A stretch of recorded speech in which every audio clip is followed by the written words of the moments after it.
அப்போது உலகத்திலேயே ரொம்ப பாதுகாப்பற்ற ஒரு தேசம் அப்படின்னா அது சிரியா தான். சரி.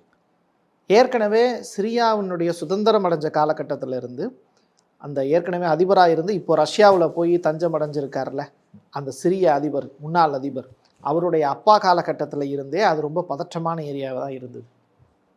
அப்போது அந்த நிலப்பரப்பை எப்படியாவது ஆக்கிரமிச்சிடணும் அப்படின்னு சொல்லி இஸ்ரேல் பெரிய அளவில் முயற்சி பண்ணுறாங்க. அந்த இடத்துக்கு அமெரிக்காவும் போட்டி போட்டுக்கிட்டு இருக்கு. அமெரிக்கா டைரெக்டாக வந்து சிரியாவை எடுத்துக்கிறேன்னு சொல்ல முடியாது. இஸ்ரேல் மூலியமாக தான் அந்த ஆட்டத்தை ஆடுவாங்க. அப்போது இஸ்ரேலுக்கும் பாலஸ்தீனத்துக்கும் இடையில நடக்கக்கூடிய பஞ்சாயத்தை திசை திருப்புவதற்காக அங்கே ஒரு பெரிய மாற்றத்தை கொண்டு வர வேண்டிய தேவை இருந்துச்சு. நீங்கள் லெபனான் அப்படிங்கிற ஒரு கண்ட்ரி இப்போ தான் அங்கே ஆட்சி மாற்றம் நடந்திருக்கு. புதிய பிரைம் மினிஸ்டர் வந்து தேர்ந்தெடுக்கப்பட்டிருக்காரு, பிரசிடெண்ட்டும் தேர்ந்தெடுக்கப்பட்டிருக்காரு, ஜோசப் அப்படின்னு சொல்லிட்டு ஒரு நபர். அப்போது நீங்கள் ஈரானில் இருந்து ஆயுதங்கள் எல்லாமே நீங்கள் சிரியாவை கடந்து தான் லெபனானுக்கு கொண்டு போய் சேர்க்க முடியும்.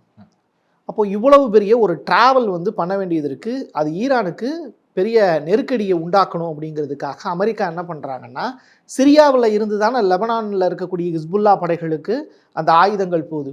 அப்போ சிரியாவிலேயே ஆட்சி மாற்றத்தை உண்டாக்கினா என்ன